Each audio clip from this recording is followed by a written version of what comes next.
Entonces, las observaciones reales, las que íbamos a estar obteniendo, lo íbamos a obtener justamente de multiplicar una matriz diseño donde se encontraban todos nuestros datos y una matriz beta. Esta matriz beta es la matriz beta gorro. Entonces, aquí íbamos a estar encontrando justamente aquellas estimaciones que hemos dado nosotros, ¿no?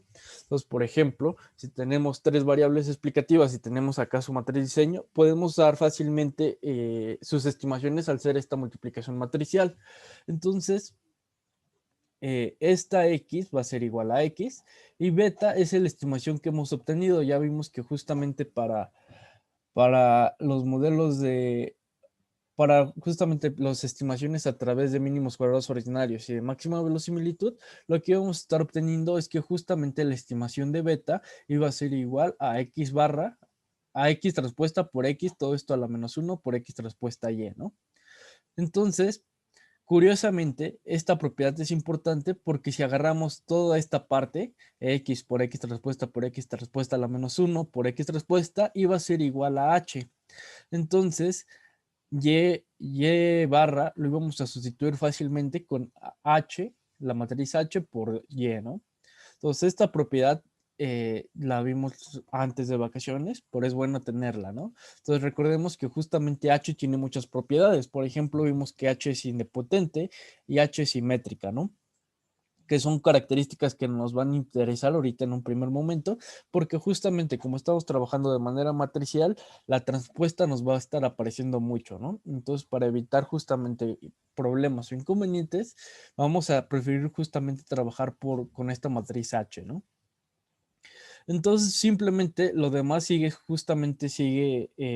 prácticamente a una factorización. Entonces, pues, aquí tenemos que los residuales iban a ser y menos y barra gorro. Entonces, si sustituimos y gorro, y vamos a obtener que esto es igual a y menos x por beta gorro. Entonces, por las mismas propiedades que mostramos anteriormente, esto iba a ser igual a y menos h por y, ¿no? Esta es una de las características que ya demostramos. Entonces, simplemente podemos estar factorizando a esta y, ¿no?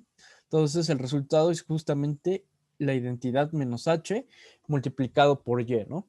Entonces, esta propiedad también es importante y ya también hicimos propiedades importantes sobre ella. También demostramos que es simétrica, que es idempotente. Entonces, esto nos va a estar facilitando mucho los cálculos y ahorita vamos a ver más adelante por qué, ¿no? Entonces ya demostramos que los residuales se pueden expresar de esta manera o también se pueden expresar de esta otra manera, ¿no? Que es I menos H por Y.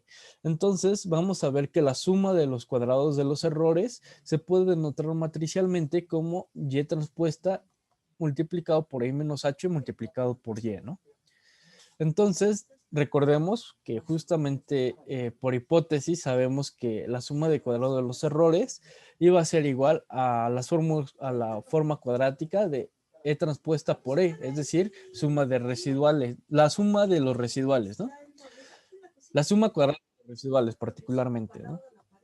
Entonces, ¿qué es lo que íbamos a estar obteniendo? Es que justamente íbamos a estar teniendo que E transpuesta va a ser igual a I menos H por Y multiplicado por I menos H, ¿no? Por la sustitución que hacemos de aquí de los residuales.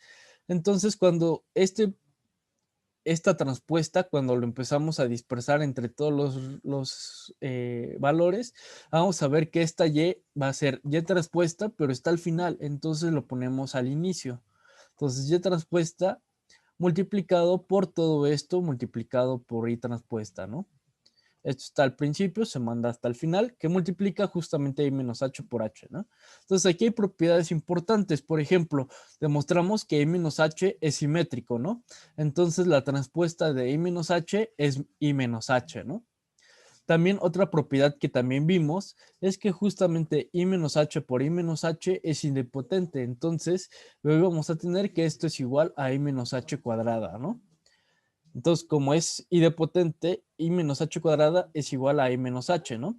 Entonces, vamos a tener que justamente el resultado que vamos a estar obteniendo es que justamente Y transpuesta multiplicado por I menos H multiplicado por Y, ¿no?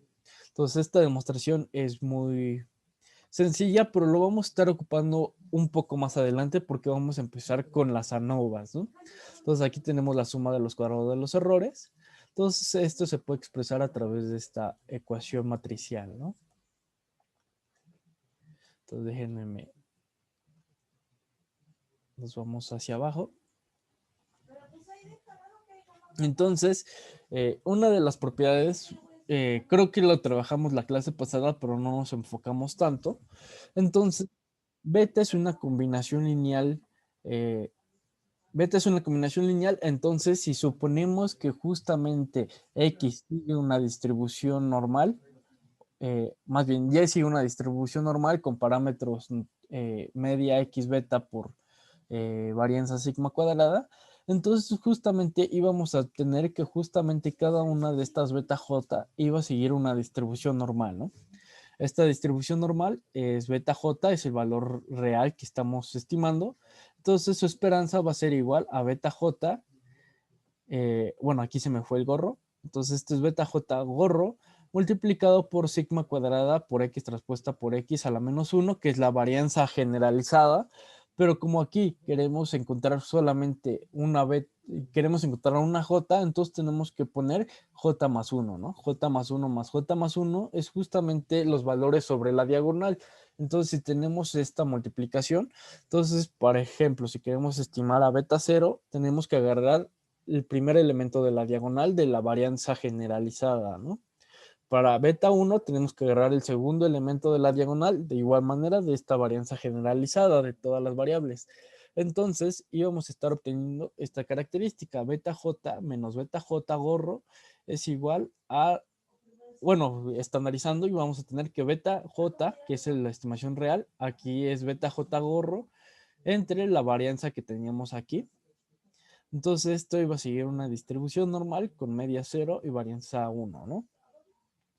Digo, aquí tenemos una varianza, esta varianza también es desconocida, entonces si hacemos esta ecuación que tenemos esto sigue una distribución G cuadrada con un grado de libertad, entonces aquí vamos a tener justamente que es n menos x menos 1, que son los grados de libertad de la varianza, entre la varianza que hemos estimado, entre la varianza, para que se cancelen estas varianzas, entre n menos k menos 1, y vamos a tener que esto iba a seguir una distribución t de student con n menos k menos un grado de libertad, ¿no?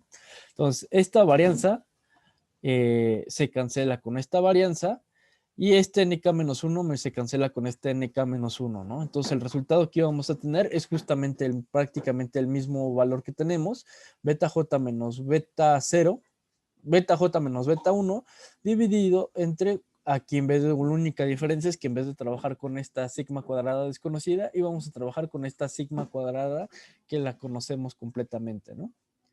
Ahora, simplemente vamos a probar que beta j es el valor que realmente es el valor real. Entonces, nosotros lo que queremos probar a través de estas pruebas de hipótesis es ir variando esta beta de tal manera que tengamos valores que se rechazan, ¿no? Entonces, por ejemplo, aquí tenemos beta j menos beta y estas son las pruebas de hipótesis que deseamos, ¿no? Entonces, en un primer momento queremos que beta j sea igual a beta. Entonces, este beta es el que se pone aquí. Y a través de esta distribución vamos a verificar si cae en una región de rechazo o cae en una región de aceptación, ¿no? En este caso, el valor que más nos interesa es justamente cuando B es igual a 0. ¿Por qué esto es importante? Porque si beta j es igual a 0, tenemos evidencia de que la variable no es significativa.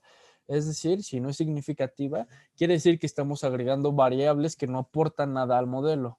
En otras palabras, estamos agregando, por así decirlo, basura a nuestro modelo. ¿Por qué? Porque estamos incorporando variables que no aportan información, pero que aportan un mayor número de varianza al estimar este valor, ¿no? Recordemos que justamente cada parámetro que nosotros estemos estimando va a tener asociado un error o una desviación estándar. Entonces, si estamos agregando una variable que no aporta nada y aparte nos está aumentando la variabilidad, entonces no tiene sentido meter esta variable, ¿no? Entonces, por eso es que la prueba de hipótesis de que beta j sea igual a 0 es la prueba más importante, ¿no? Entonces nosotros debemos de obtener justamente que beta, o debemos de estar rechazando este pre-value para que de esta manera tengamos evidencia de que beta j sea diferente a beta j sea diferente a b, ¿no? particularmente beta j sea diferente a 0. Entonces esta es nuestra región de rechazo, ¿no? Esta es una igualdad, entonces valores que se encuentran muy alejados o valores por la izquierda o valores muy alejados por la derecha van a caer en una región de rechazo, ¿no? Entonces, por valor absoluto vamos a ver que justamente aquí tenemos implícita estas dos regiones de rechazo, en el cual justamente el valor absoluto se va a rechazar, o el valor absoluto de esta estadística se rechaza justamente cuando es mayor que una t-student evaluada en el punto 1 menos alfa entre 2 con n menos k menos 1 grados de libertad, ¿no? También tenemos pruebas complementarias, justamente la prueba de que beta j sea mayor que una beta y la prueba de que beta j sea menor a una b, ¿no? Entonces, prácticamente las regiones de rechazo son muy parecidas. Aquí rechazamos T si esta estadística que tenemos aquí es menor a justamente a T, una T de student con n menos k menos 1 grado de libertad evaluado en el punto A. Y de igual manera para esta ecuación, ¿no? Cuando tenemos que beta j sea menor a un parámetro B, ¿no? Entonces, a grandes rasgos, estas son las regiones, las pruebas de hipótesis. Pero ¿por qué? Bueno, aquí también tenemos otra prueba de hipótesis. Esta prueba de hipótesis es para sigma cuadrada. Entonces sabemos que n menos k menos 1 grado de libertad iba a seguir justamente, más bien n menos k menos 1 entre su varianza que multiplica la estimación de la varianza. Esto iba a seguir una distribución k cuadrada con n menos k menos 1 grado de libertad. Entonces aquí justamente íbamos a estar observando que a través de las ecuaciones, esta por ejemplo es n menos k menos 1 grado de libertad, corresponde a este. Sigma cuadrada es la estimación que hemos dado. Aquí es justamente la estimación de mínimos cuadrados ordinarios, porque este es un estimador que resulta ser insesgado, ¿no? Entonces, por eso es que siempre preferimos trabajar con este estimador a trabajar con el estimador de máxima verosimilitud. El estimador de máxima verosimilitud ya vimos que justamente es un estimador que no es insesgado. Entonces, para tener una mejor estimación de sigma cuadrado, usamos este estimador insesgado, ¿no? Entonces, este estimador insesgado resulta que es igual a la suma de los cuadrados de los errores divididos entre n menos k menos 1, ¿no? Estos elementos se cancelan, entonces simplemente nos queda que SC de error iba a ser igual a dividido entre sigma cuadrada, ¿no? La suma de cuadrados de los errores, ya lo vimos, es el que mostramos al principio de la clase. Entonces, esta característica iba a tener ciertas propiedades, ¿no? Si este sigma cuadrado es la estimación real, entonces si nosotros proponemos un sigma cuadrada sub 0, iba a tener estas propiedades, ¿no? Que el caso particular más interesante es este último, ¿no?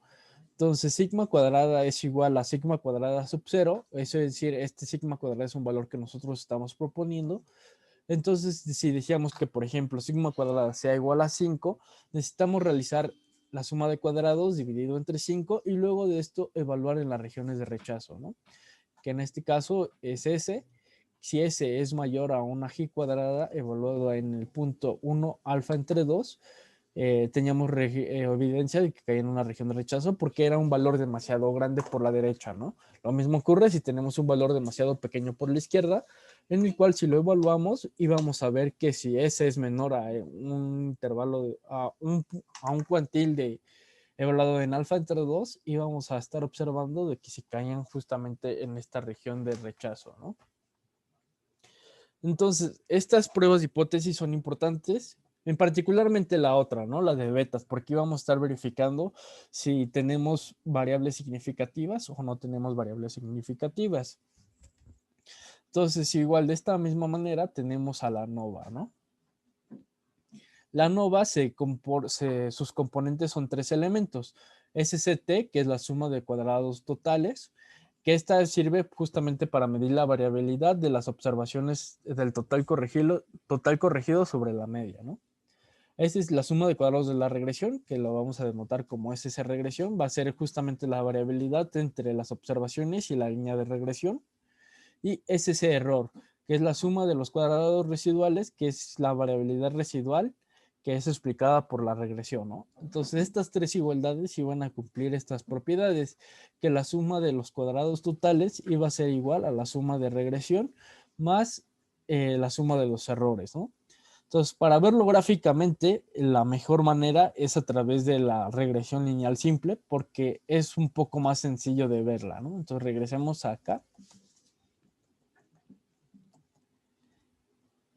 Entonces, esto lo que hemos dicho es que justamente esa regresión iba a ser la variabilidad de esta observación, de la observación Y respecto a la media. Entonces, esto iba a ser justamente la suma de cuadrados totales, ¿no?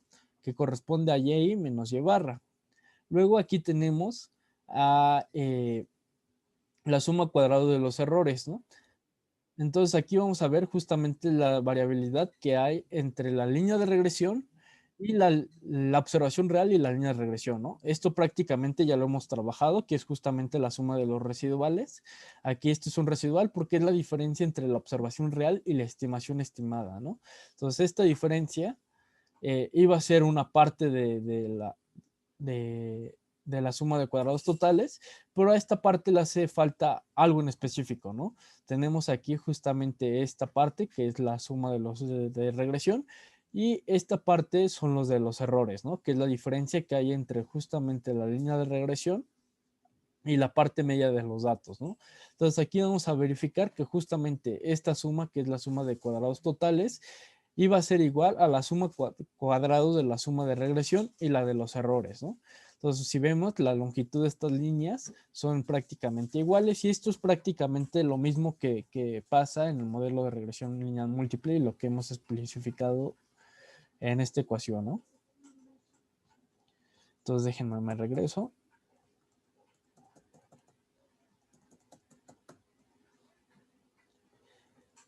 Entonces, aquí tenemos estas propiedades, ¿no? Es la suma de cuadrados totales es igual a la suma de cuadrados de la regresión más la suma de cuadrados del error. Entonces sabemos o ya calculamos la suma de cuadrados del error. La suma de cuadrados del error es justamente el que hemos calculado anteriormente, que es Y menos Y barra.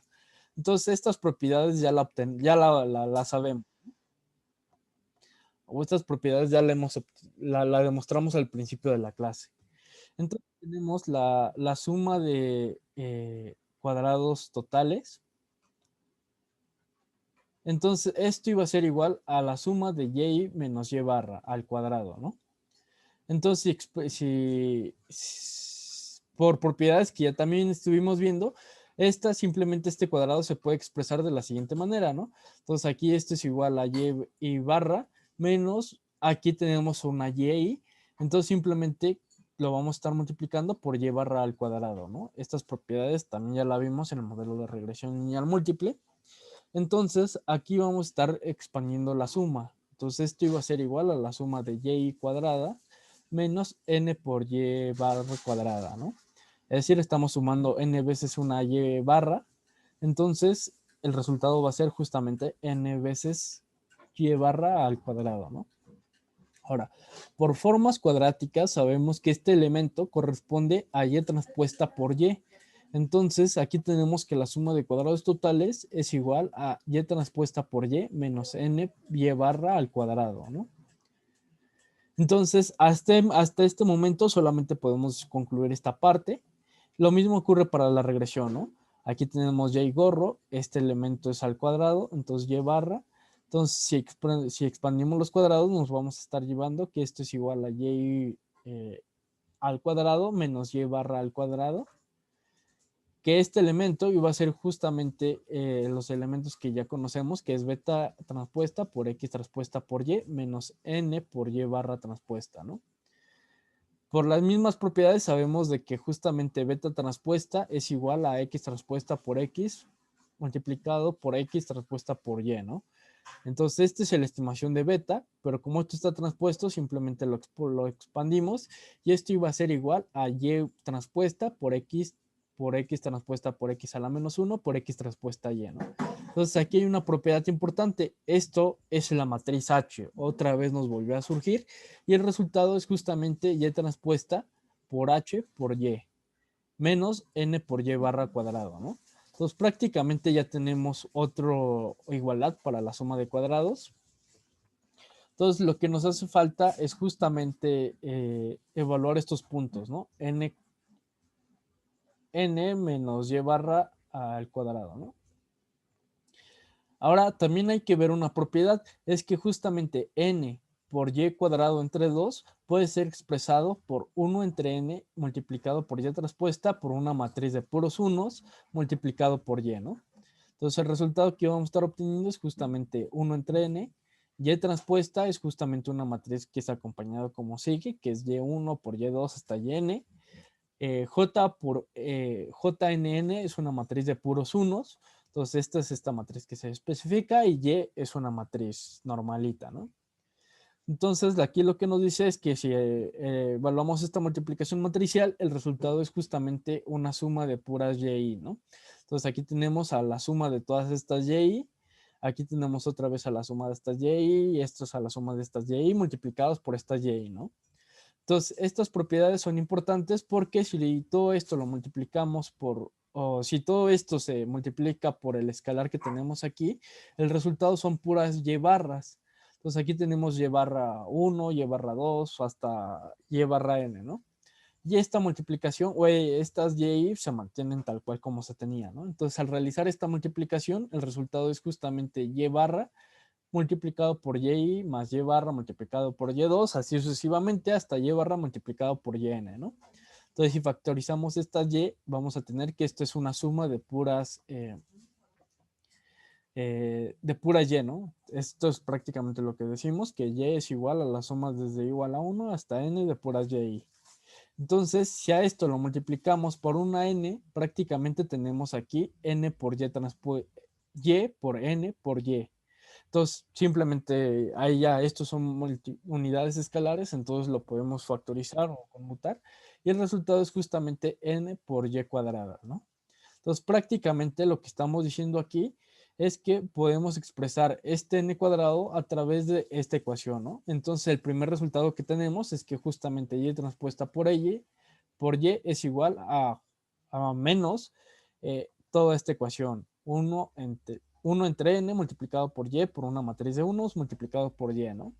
Entonces esto lo podemos expresar de esta manera, o aún más podemos expresarlo a través de esta ecuación, que estas son las fórmulas más generalizadas, que es y transpuesta por la matriz identidad menos 1 entre n por la matriz de unos multiplicados por y, ¿no? Entonces, si multiplicamos todos estos elementos, y vamos a obtener prácticamente lo mismo que habíamos dicho anteriormente, y lo mismo para la suma del cuadrado de la regresión, ¿no? Aquí tenemos a y respuesta por h menos 1 entre n multiplicado por una matriz de unos multiplicado por y, ¿no? Aquí hay propiedades importantes, como por ejemplo que la suma del cuadrado de la regresión entre sigma cuadrada sigue una distribución de una g cuadrada con k menos 1 grados de libertad. Lo mismo si tenemos la suma del cuadrado de los errores entre la sigma cuadrada, y vamos a tener n menos 1 grados de libertad, ¿no? Entonces, aquí vamos a tener una propiedad importante, y es que si x sigue una distribución x cuadrada, una g cuadrada con n grados de libertad, y y sigue una g cuadrada con m grados de libertad, entonces si dividimos x entre sus grados de libertad y y entre sus grados de libertad, y vamos a tener una distribución f de n, ¿no? Entonces hacemos prácticamente esto para nuestros datos. Entonces sabemos que la suma de cuadrados de los errores, si una tiene k grados de libertad, la suma de los cuadrados de los errores, n menos k menos 1 grado de libertad. Entonces esta división o este cociente nos iba a proporcionar una distribución f de Fisher con k con n menos k menos 1 grado de libertad, ¿no? Entonces esto es importante porque con esto verificamos justamente si de manera general esta f iba a ser, o nos iba a indicar si nuestro modelo total es significativo. Si este modelo resulta que cae en una región de rechazo, justamente nos va a estar proporcionando que nuestro modelo no es muy bueno para explicar esto, debido a que prácticamente la variable es significativa, ¿no? Es decir, todas nuestras betas son igual a 0. Entonces, prácticamente lo que tenemos es un valor constante, ¿no? Entonces, este modelo no nos sirve para eso, o al menos esto es lo que nos infiere. Por otro contrario, si se rechaza, justamente vamos a estar visualizando de que la variable que vamos a estar obteniendo es significativa. Es decir, que las variables que hemos elegido de manera generalizada se van a comportar o van a poder representar de una manera adecuada nuestros datos. Entonces, esto es prácticamente una tabla ANOVA. Se hereda prácticamente a como se tenía, simplemente ahora se amplía para multidimensional, ¿no? Entonces, aquí tenemos que la regresión tiene k grados de libertad, la suma de cuadrado de los errores tiene n menos k menos 1 grado de libertad. Entonces, la suma de estos elementos nos iba a proporcionar un total de n menos 1 grado de libertad, ¿no? La suma de los cuadrados son los que ya demostramos anteriormente, entonces ya los vimos. Entonces los cuadrados medios es justamente esa regresión entre k, es decir, la suma de cuadrados entre la grado de libertad. Lo mismo pasa aquí, ¿no? Tenemos la suma de cuadrados de los errores divididos entre esos grados de libertad. Entonces si dividimos este cuadrado medio entre este cuadrado medio, vamos a estar obteniendo justamente nuestro valor f, ¿no? Nuestro valor de determinación para verificar si es significativo o no es significativo nuestro modelo de manera generalizada. Luego, y de igual manera, ¿no? Tenemos nuestro coeficiente de determinación o nuestra R ajustada, que prácticamente se mantiene tal cual como lo teníamos anteriormente, ¿no? Que es esa regresión entre ese total, ¿no? Entonces, si esto lo expresamos, esto va a ser igual a 1 menos ese error y es ese total, ¿no? Entonces, esto prácticamente es igual al modelo de regresión lineal simple. Entonces, este coeficiente de determinación o esta R cuadrada nos va a servir justamente para verificar cuánta variabilidad es representada por nuestra regresión. Es decir, si R cuadrada es muy cercano a 1, quiere decir que toda la mayor parte de la variabilidad que tenemos asociada iba a ser representada por la regresión. Lado contrario, si es igual a muy cercano a 0 esta R cuadrada, quiere decir que prácticamente esta variabilidad no cae sobre la línea de regresión, ¿no?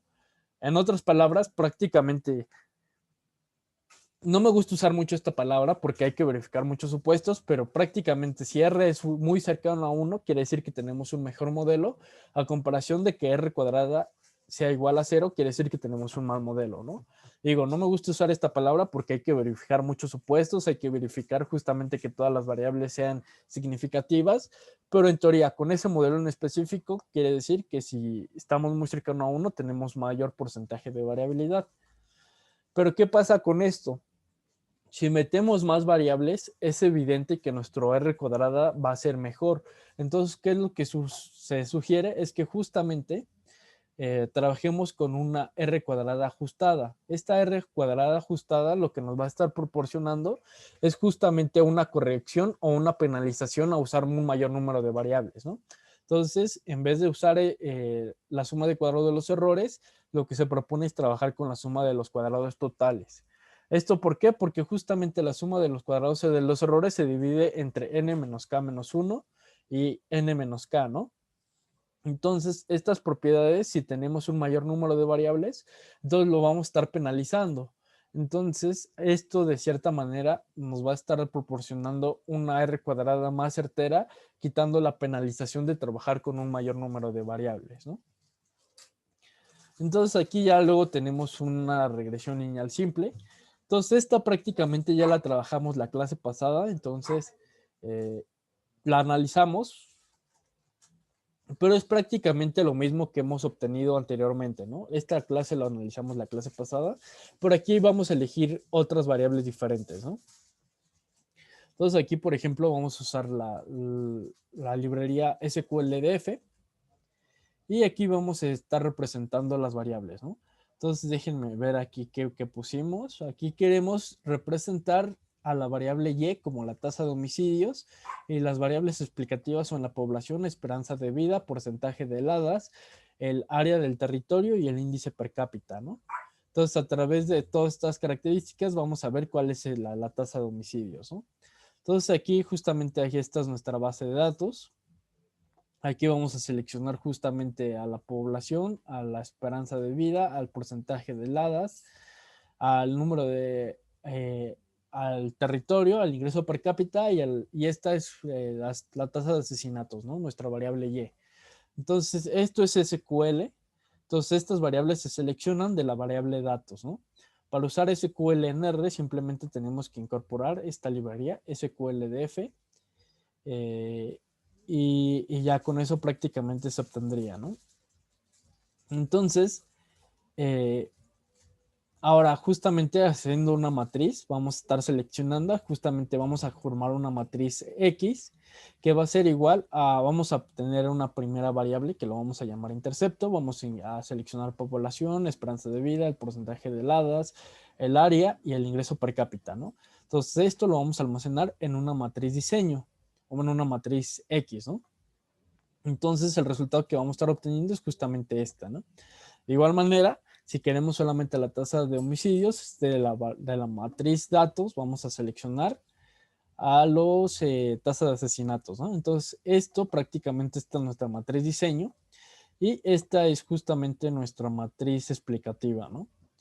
Entonces, beta es igual a x respuesta por x a la menos 1 multiplicado por x respuesta por y. Entonces, si resolvemos esto, vamos a estar, esto ya lo vimos, solve es justamente para calcular la inversa. T2 paréntesis X es justamente X transpuesta. Esta es una multiplicación matricial. Y entonces esta primera parte lo que nos está diciendo es justamente X transpuesta por X. Todo esto a la menos 1 multiplicado por X transpuesta multiplicado por Y, ¿no? Entonces aquí nos iban a dar todos nuestros parámetros para nuestra beta, ¿no? Entonces tenemos este beta 0, este beta 1, este beta 2, este beta 3, este beta 4 y este beta 5, ¿no? Entonces, esto lo podemos expresar a través del modelo LM, a través de las siguientes. Aquí queremos nuestra variable Y, que sean nuestros asesinatos, y todas estas son nuestras variables explicativas, ¿no? Entonces, el resultado es justamente el que teníamos anteriormente, ¿no? Pero aquí también hay características importantes, ¿no? La suma de los residuales, vamos a ver que es muy cercano a 0. También de igual manera vamos a observar que justamente esta suma de residuales a través de esta forma como la hemos obtenido y a través de la función identidad menos h, el resultado también que vamos a estar obteniendo es un valor muy cercano a 0. Digo, por información numérica no son exactamente la misma suma, pero en la teoría estos son iguales, ¿no? Entonces aquí hay que ver propiedades importantes, como por ejemplo que vamos a tener una sigma cuadrada de 1.76. Este se obtiene justamente evaluando esta ecuación que tenemos anteriormente, ¿no? Que es n menos k menos 1, en este caso es n menos p, multiplicado por e transpuesta por e, ¿no? Aquí lo que tenemos es e transpuesta multiplicado por una matriz C, ¿no? Entonces aquí tenemos aquí también todo este código. Digo, esto ya no lo analizamos, todo este código va a ser justamente para obtener los intervalos de confianza, pero particularmente podemos usar o podemos hacer uso de esta función, ¿no? La función confit. La función confit podemos expresarle el modelo, le expresamos el nivel de significancia, que es igual a 0.95, y vamos a obtener cada uno de estos parámetros, ¿no? Entonces aquí tenemos estas regiones o estos intervalos de confianza. Y déjenme bajo. Y aquí vamos a tener a la nova, ¿no? Que es la parte interesante, ¿no? Entonces aquí tenemos a los grados de libertad, tenemos el error, tenemos el total, tenemos la suma de cuadrados de los errores, los cuadrados medios, y aquí el resultado que vamos a estar obteniendo justamente de la división de los cuadrados medios de la regresión y el del error, nuestro resultado iba a ser igual a 34.2. Con este parámetro, si lo evaluamos justamente en esta f de Fisher con k grados de libertad y n menos k menos 1 grado de libertad, lo que nos iba a proporcionar es un p-value muy pequeño. Este p-value muy pequeño rechaza la prueba de hipótesis de que todas estas betas de manera conjunta son igual a 0, ¿no? Entonces, lo que nos quiere decir es que justamente al rechazar la prueba, todas estas betas son distintos que 0. Entonces, estas propiedades nos iba a decir que nuestro modelo generalizado iba a ser muy significativo, es decir, es un excelente modelo, ¿no? Entonces, prácticamente, bueno, no es un excelente modelo, pero vamos a ver que justamente las variables que hemos elegido pueden representar de una manera adecuada la variabilidad de los datos, ¿no? Entonces, prácticamente eso sería todo. Y con eso terminamos la parte de regresión lineal múltiple. No sé si tengan alguna duda particular sobre este modelo. Es muy sencillo, bueno, es muy parecido al modelo de regresión lineal simple, simplemente que ahora en vez de trabajarlo a través de sumas, lo vamos a estar trabajando a través de matrices, pero prácticamente las propiedades son idénticas, ¿no? Entonces, no sé si tengan particularmente alguna duda. Todo claro. Pues bueno, si está todo claro, nos vemos el día lunes. El día lunes realmente no va a haber clase, sino que va a ser justamente una sesión de dudas de la tarea, ¿no? Entonces intenten avanzar lo más que puedan para que el día lunes podamos ver todas las dudas que llegan a tener sobre la tarea, ¿no? Vale, gracias, Omar. Gracias, Omar, nos vemos. Nos vemos. Gracias, nos vemos. Muy buen día, Omar. Buen día, nos vemos. Hasta luego. Hasta luego.